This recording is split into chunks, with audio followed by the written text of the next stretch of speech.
Seattle is shocked by a series of bizarre and seemingly supernatural murders. The prime suspect seems to have a psychic link to the killer. The clues point to research done on a child decades earlier. As the bodies start to pile up, the case only gets stranger. Hey everyone, welcome back to Clubhouse Movies Podcast. I'm your host, Marco Wakaba, joined by professional photographer Abel Pineda. Today we are reviewing Malignant, directed by James Wan. Haunted by all too real nightmares, Emily May finds herself wading through a clouded past and a haunting present. Out-of-body experiences, vicious murders, and a ghost-like villain.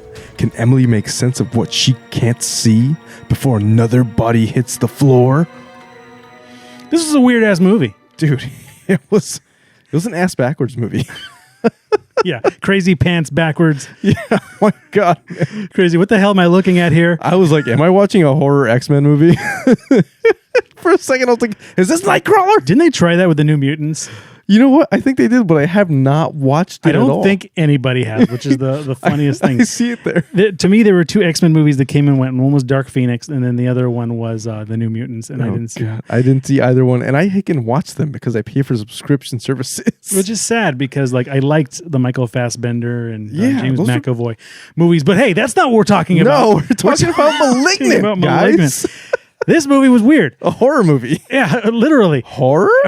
Very horrible. Yeah. Well, I don't want to say horrible. But very visceral, man. Okay, so it starts in the Gotham Arkham City Arkham Asylum. Yeah, like Shutter Island kind of stuff. Shutter Island stuff and crazy X-Men. Yeah. Gabriel, don't do it, Gabriel. We don't see Gabriel. Yeah. That's a big reveal. Big reveal. Big reveal. We don't see Gabriel, and then we smash cut to the world's least happily married couple. Yeah, we see a guy, just a normal guy, laying in a bed wearing a plaid long sleeve shirt, blue jeans, and some boots. Laying on the bed? That's how I knew he was a douchebag. Yeah. He had boots in bed. I don't even like food in bed. Boots in pants and boots in pants. What happened to you? I don't know, man. He just went over there and started rapping. Lots of things. DJ Boot Rapper. Oh, that was good. Where's my record scratch? Yeah, that's what I was looking for. Dude, so this guy is such a douchebag. Yeah, King douchebag. Okay, so, but then again, there was the world's worst relationship foul ever. Yeah. We were watching TV in bed. She comes in. What does she do?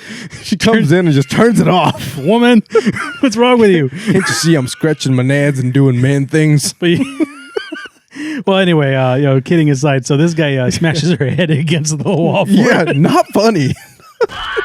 Yeah, I remember watching it whoa. Yeah. Did we mention that she's pregnant? Yeah, she's pregnant and apparently has had miscarriages. Did we ever figure out multiple? If this intro is so bad. Yeah. It's so good though.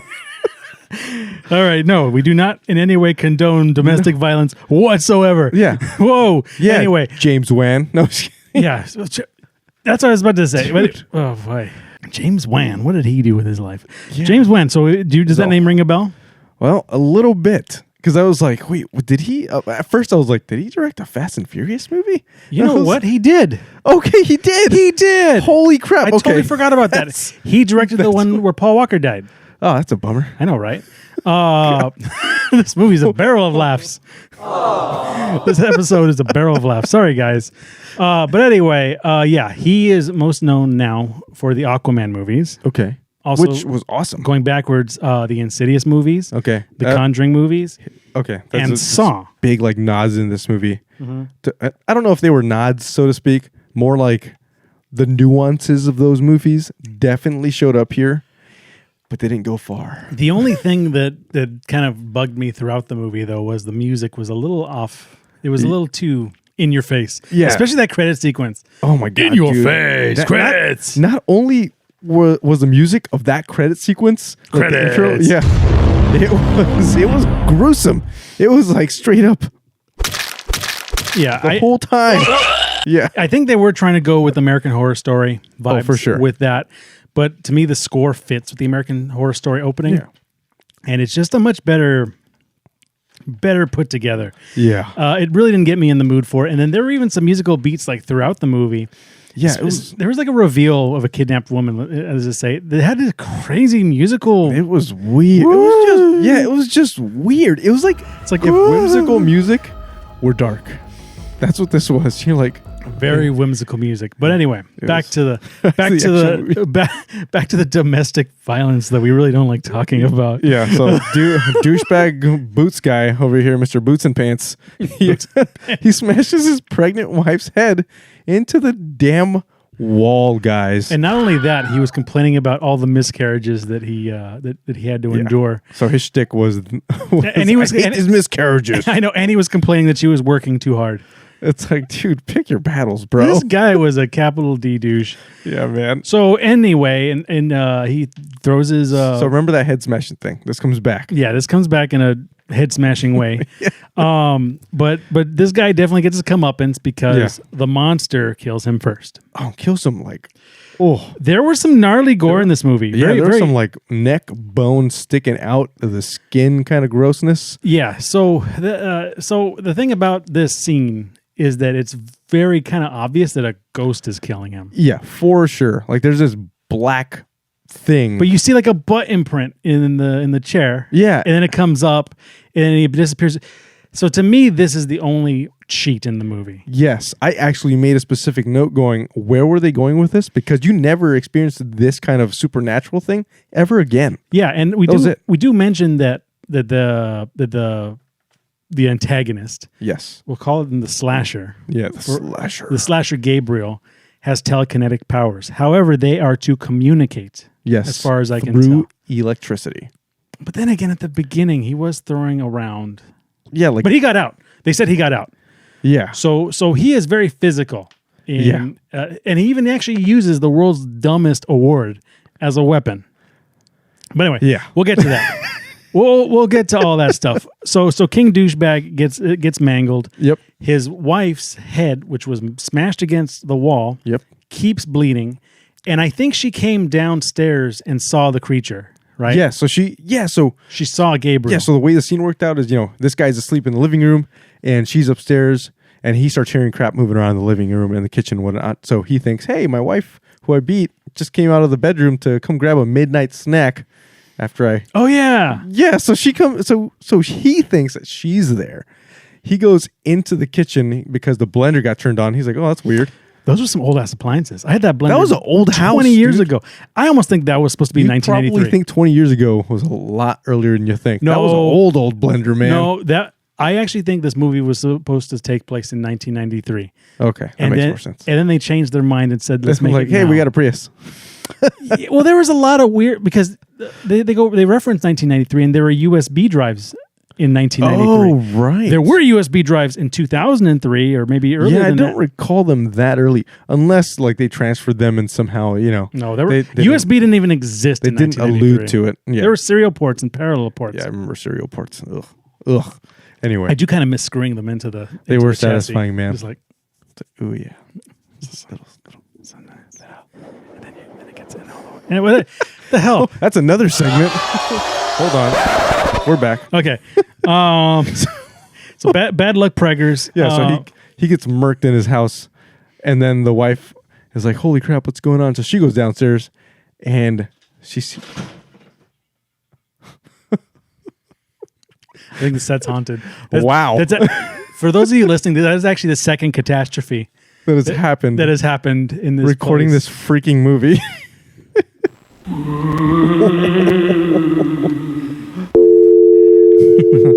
I'm out. Do you like scary movies? Do you want to play a game, Sydney? Play a game, Sydney? Hello, Sydney. There we go. Where were we? So yeah, I don't know if you heard that, but there's definitely something going on around here. So she comes down to investigate. Hey, husband been murdered and stuff, and then she sees this black creature chasing her around the house, and then she gets smashed by the door. She tries to close her way from it. Yeah, she goes in zombie lockdown, and then she automatically becomes the prime suspect because they say domestic dispute. Yeah, no one broke in the house. They were always in the house. They were always in the house, and then she goes on zombie lockdown, trying to figure out what's happening. And then this other thing happened shortly after that. Was it just me, or did you have no idea who was kidnapped? Dude, I had no idea. There was no like. There was a scene right after this, all this happening. You know, as the detectives are doing this, and then we're trying to figure out what We're in Seattle. As the mystery is unraveling, they show this woman giving a tour of old Seattle, underground Seattle, which I believe. No thanks, man. No, ever. I'll never. Spookiesville. Yeah, that's a hard stop for me. That's me showing up going. Yeah, I went to Sacramento, and they do, Old Town Sacramento. They do show you where the Old Town Sacramento, the old town is. It's actually lower than they raised it. Wow. But it's not underground. It's just like over there. Lower. Yeah. It's like a park. Like just to give you an idea of where it used to be, it's over there. So that's what I was thinking of when I saw that. But this woman is a tour guide. She's giving a tour, and it's like spookiness going on. But it's lots of it. But I guess it's part of the tour. But then it ends, and then she's by herself, and she gets abducted. Yeah, so she turns off the lights, and you're like, of course there's a dark corridor. You just turn the lights out. It's like, come on. Yeah. Come on. And it's like, oh, no.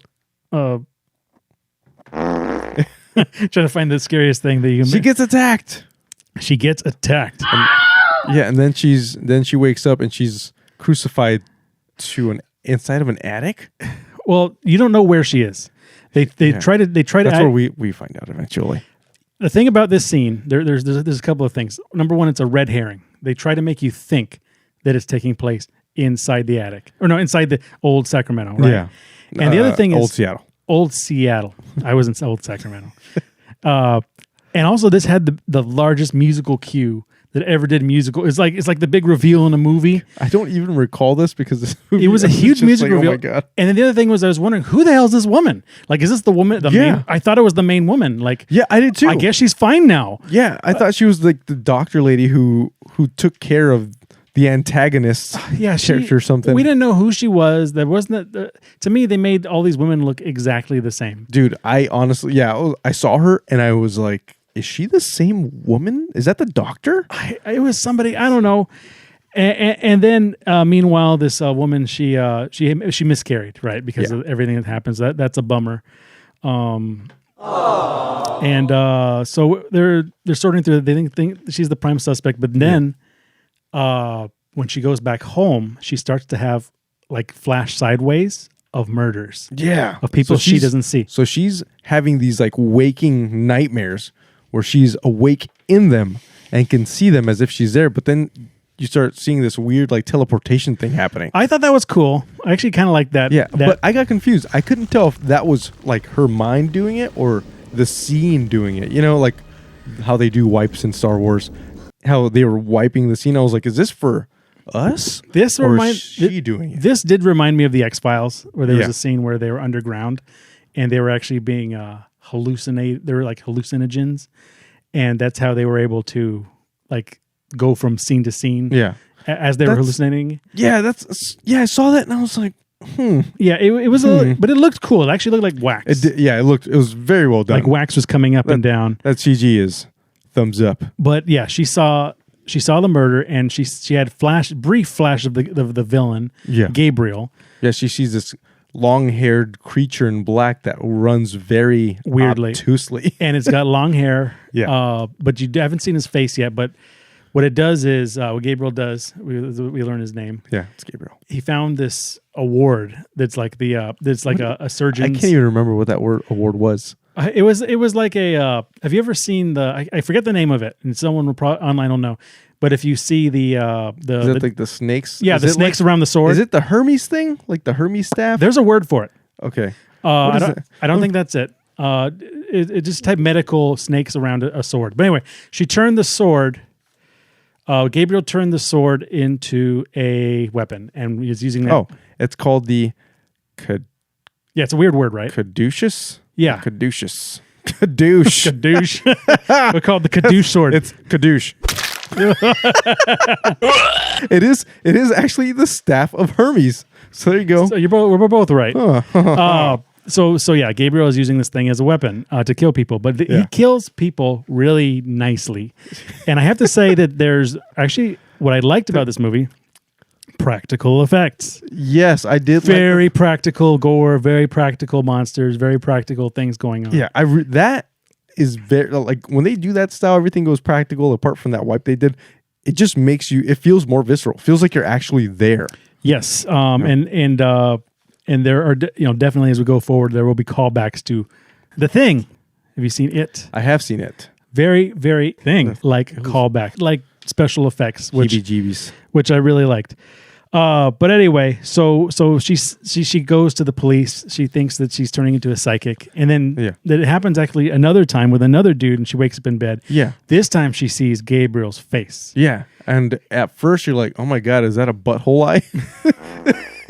Yeah, gross. Gabriel's face is messed up. Yeah. He looks like he looks like a burn victim mixed with a motorcycle victim. Yeah, mixed with a like a bowl of old spaghetti bolognese. Yeah, or maybe a snowman that's melting. Yeah, like his face is jacked up. Yeah, like he looks like someone froze a bunch of cranberry sauce that was still thick with cranberries and then put an eye in it. So anyway, she sees Gabriel in her flashlight way. She tells the police that she thinks she's a psychic. She's seeing it. She's like, "There's this guy murdered in this place at this building." Yeah, and then she goes to the bathroom, and then Gabriel calls her on the phone because he's able to telecommunicate with his mind, and he's like, "Hello, Sydney." I think it is Sydney. No, Madison. Sydney was her sister, by the way. Her sister's in this movie too. Yeah. Hello, Madison. Like no. And then she doesn't know who he is at first, and then she's like, Gabriel. So apparently Gabriel was her imaginary friend growing up, and she was adopted. She doesn't know where she came from. She has a sister who she apparently really likes. But Gabriel was always there. Yep. Until she forgot him. Jealous. Gabriel was jealous of Sydney. And there was actually a scene that I kind of liked. I'm going to go ahead and start saying I think I kind of liked this movie just because it kept going, and like that was my problem. It kept going. It did keep going. And then she was able to tell the cop where the next one was, or somehow the cop knew where the next one. No. So if we're going to the second murder. Yeah. They told her, like, hey, this is going to happen right here or whatever. And then, and then so there was three murders? Yeah, 3 murders, right? Yeah, there were 3 murders. So the first murder is the doctor who cut out the cancer. Well, the first murder other than her husband. Oh, right, yeah. So wow. 4 murders. Kill count. Anyway. Yeah, there you go. So first, first was her husband. Yep. Then the first doctor. Then the second doctor. Yeah. Now we're on the third doctor. Oh yeah, we are on the third doctor. And think about it, these are all doctors, so there's a reason for this because remember we talked about Arkham Asylum that we didn't talk about earlier. Payback. So anyway, somehow she's managed to tell the cop about the third doctor. The third doctor figures it out, or the cop figures out what's going on with the third doctor. Oh, because they're putting together the clues. Yeah, they're like, they know the pictures of the doctors. Doctor? What is this doctor? What do they have in common? Yeah, exactly. So she's like, I don't remember my name, and then we're like, wait a minute. So yeah, he goes to go see the third doctor, and he's pulling a No Time for Backup. Yeah, and going into the bathroom. He's like, let me go chase this crazy person who's murdered 3 people horrifically. And like by the way, bludgeoned a few of them. This Gabriel dude, like he's got some hardcore carpal tunnel. No, parkour. Oh yeah, parkour. Parkour. Dude is such a parkour guy. There we go. Yeah, he's a parkour boogeyman. Yeah, he's like, and here's the weird thing. When he runs, it's like you running backwards. Yeah, he was definitely had a weird way of running, and it was then he went into underground. Yeah, and then crazy cop guy, underground Seattle. Right. Yeah, underground Seattle, and then crazy cop guy who's Detective Kikoa, played by George Young, decides, hey, I'm just gonna go and chase this murder beast who's running backwards and jumping off a scaffolding like it's nothing. And I'm going to go chase him underground with a 9mm. Not only that, but someone left the fog machine on. Yeah. What the spook meter, man. As soon as he goes underneath, you're like, holy crap, you're going to die. But here's the thing. He didn't. No, he didn't die. He actually saw Gabriel's freaky face. Yeah, he's like, oh, butthole eye face. Yeah. and I guess believed her for the most part until they all went to the house to talk about it. Yeah. They all went to her big so they're all in our, what's her name? Madison. They're on Madison's aka Emily May's house now. and they're talking. Yeah. So her real name, because she was adopted. Oh, yeah. I don't know if we mentioned that. She was adopted, Yeah, so her did. name wasn't Emily May. It wasn't Madison. It was Emily May, and then apparently she didn't have any memory of what happened. Yeah, she was prior to adopted. this. The cops were there. Everyone was there just because, like, okay, so something clearly creepy is going on. Yeah. And then Do you guys remember the captured lady? the captured lady who lived in the attic somewhere. No. By this time we find out it is an attic. It is an attic, and she gets free and falls through the floor. Yeah. Of this old freaking house that probably has a 20-foot ceiling. Yeah, and into the living room in front of all the cops, and everybody freaks out, and then Madison gets arrested. Yeah. They're like, oh, you were harboring this person. And then also you still don't know who she is. Yeah, exactly. So there's there that happens, and to me this there were some red herrings which were good because you thought that maybe she was in a crypt somewhere. Oh yeah, that was way better twist than any M. Night movie. Yeah, we'll go back to that too. And you don't. And you think it's a ghost for the most part. Oh yeah, for or sure. Or you think it's Jason, like some specter. Yeah, something with some sort slasher. of something with some sort of supernatural powers other than being able to communicate through telecommunications. Yeah, through Verizon or whatever. I was like, this guy's Voldemort, man. Yeah. Well, we'll get to that too. Yeah. But anyway, yeah. So she's being interrogated, and then Gabriel wants to talk to them. Yeah, and then never pick up phone calls that say unknown. I don't think this movie would happen. Especially if you see your phone screen glitch. You're like, boogie. Yeah, it's either Gabriel It was this call. Yeah. it's either Gabriel or the one missed call girl. You remember her? No. She's got like her eyes are like smiley faces. Oh, that sounds terrible. No, I don't remember that at all. Yeah, that was an old movie. The one missed call girl. But anyway, so he wants to talk to the cops. I actually don't remember what the hell he said to the cops. I don't either, man. just creepy Gabriel stuff. But anyway, like, she knows who I am. Madison's sister goes on a Scooby-Doo mission to Arkham Asylum. Yeah. In a Prius. And apparently no one has repurposed this giant mansion. So I actually wrote that. I was like, there's this giant haunted mansion on the beach somewhere, like we understand now it's Pacific Northwest. So if you can imagine a bunch of pines. Oh, and then I call it prime real estate. Yeah, personally, super prime real estate, man. And then you see it's not being repurposed at all. And she drives up, and it looks like she's about to drive off this cliff because she breaks super Dukes of Hazzard style. And you're like, oh wait, that CG sucks. Mm-hmm. And then she goes in there and is in this spooky file closet. Yeah, it was like moving on its own. Right? Did you see that? We called our set is spooked out today, man. I know, right? This movie's doing things. But anyway, yeah, that happened, and then she found flash drives from like 1993. Yeah, which doesn't make sense in their video. No, wait, she didn't find them. The detective found them. She found a bunch of VHS tapes. Oh, is that what they were watching? Yeah, so they were watching VHS tapes. Well, still, flash drives were not around in 2003. They were not. I don't even think USB was around 2003. Yeah, I don't think so. But they find the VHS tapes, and then we get the big reveal of the Gabriel scene. Gross. Yeah. Okay. So I got some notes on this one.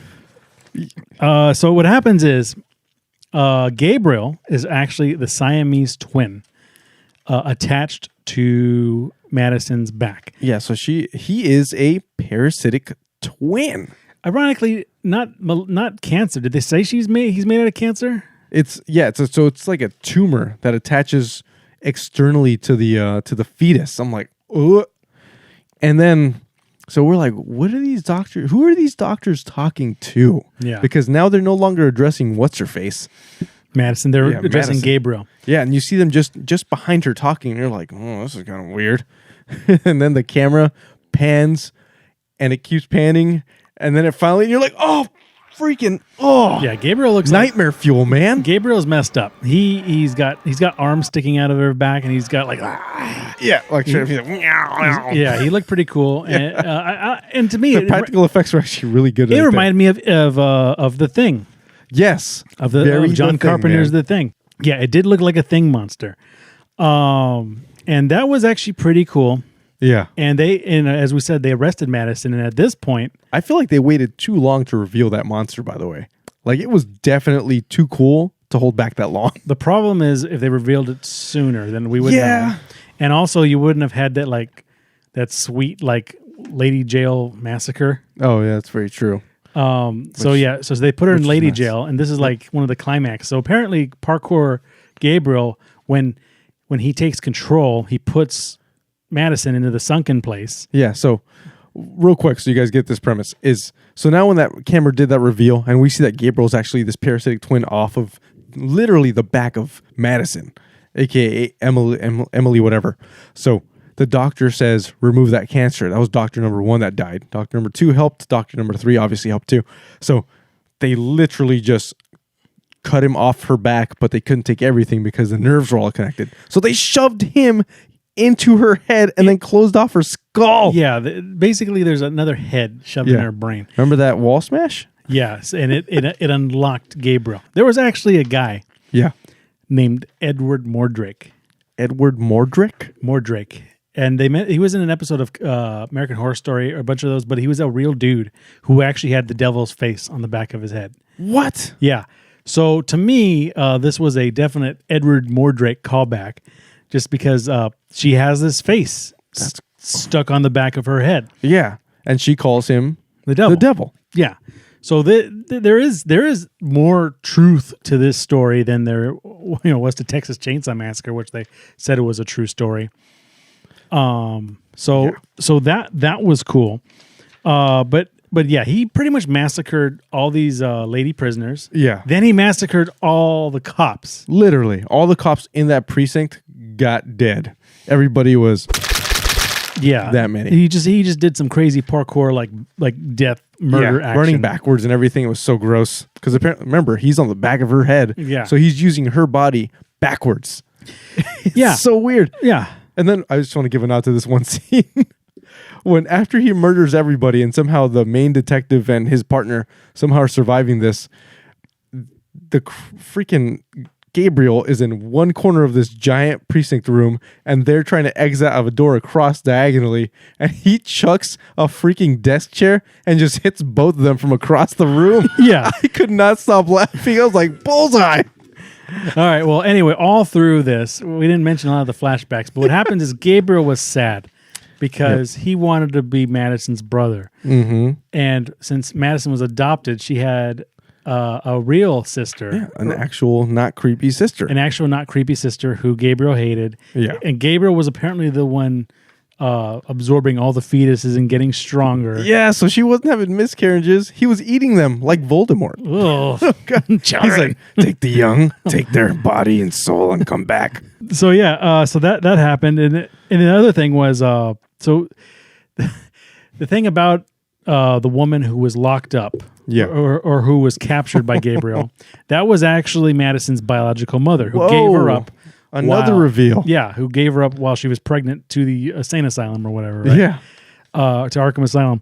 The thing about that was he was they were the product of rape, right? Or they said son of a maniac. You know who was the son of 1,000 maniacs? Who? Freddy Krueger. No way. Yeah, Freddy Krueger was a nurse. No, was a nun at an insane asylum who was captured by the inmates. Really? And when they found her, she was pregnant. Oh, crap. And her kid was Freddy Krueger. Holy crap. That is terrible backstory. How did I not know that? So that might have been a Freddy Krueger nod. So and another nod to this movie was Belial. You know who Belial is? No, I don't. There was a series of horror movies called Basket Case. Okay. And he was the conjoined twin of this dude. Mm-hmm. And he was already separated, but he was going around murdering people. Holy crap. While things were happening. What? Yeah. So this not seen that. This reminded me of Belial and Basket Case, just because his sheer rage. Yeah. Reminded me of Belial. Dude, always wanting to be a brother. Like the embodiment of rage. And then the other thing this reminded me of, and I couldn't find where it came from, but there was an episode of The Simpsons. Really? Okay, it was a Treehouse of Horror episode. I used to love watching those. Do you remember Bart Simpson had an evil brother named Hugo that lived in the attic? Holy crap. Wow. And they were conjoined twins, but Hugo was like the evil one. Yeah. But then they realized like, oh yeah, because the scar is on the right side. Wait a minute. Yes. Bart's the evil twin. Bart's the evil twin. Yes. Hugo Simpson's too right here, dude. So I was getting major Hugo Simpson's vibe. Holy crap. I agree, dude. From this episode. so yeah, that was it. And the stupid trophy knife. But anyway, so Gabriel wanted to kill his biological mom, but he also really wanted to kill his biological stepsister. Yeah. Not biological stepsister. That's oh yeah, never mind. His biological sister's adopted sister. Yeah. So yeah, because okay. she got adopted. That's technically weird. A stepsister. All together. So he wanted to kill his stepsister. But by this point, Madison was learning how to use the Force. No, I'm kidding. His Force. Yeah, so obviously he's controlling her with his kinetic abilities. And guess what? She's like, wait, we share the same body. I can do that to you. But she doesn't know how to do parkour, though. Yeah, she can't parkour. She can't parkour, but she can totally lock him up and put him into a metaphorical prison. Yeah. The sunken place. Dude. Yeah, she puts him in the sunken place. Oh my God. So at the end, straight up, dude. Gabriel thinks he kills his mom, who's still in a coma from being locked up. Yeah, he's having this fever dream of murder and mayhem. Yeah, he thinks he killed also his stepsister, right, by throwing by point blank shot in the head. Oh yeah, yeah. He thinks he freaking goes kablammy. Fatality. When in fact, it's sunken place. The sunken place. And he's like, "Wait, you can't do this to me. I'm always here." And she's like, "I don't care." I don't remember what she said. Yeah, I don't know. But that was pretty trippy. So this guy is now stuck back. Oh, then the face goes back into her head. Like she just sucks him back in. It's like a poop you held in too long. Yeah. So because he's butthole face eye guy. Yeah, butthole backhead guy. Dude. So the movie ends with a bunch of cops dead, a bunch of lady prisoners dead. Yeah. And this woman empowered by her maniacal evil twin. By her maniacal evil twin. And somehow she's not in jail for murder. The movie just stopped there. It had a very abrupt. It was a cold ending. And I think that was it. Was it. Dude. Other than the adopted mother of Madison was really mad. She called the doctors cock knockers. You remember that? That made me laugh. I was like, you know who was the cock knocker? Tell me. Luke Skywalker. Oh, it was. Hold on. That's me. So that was Luke Skywalker. But like I said, the very practical effects. So if you want to see practical effects in a movie, murder, slasher, horror, really dead dudes. I do think that this movie suffered from some sort of editing psychosis. It was the editing. Yeah, they got like some parts that were in the end of the movie that should have been a little bit toward the middle.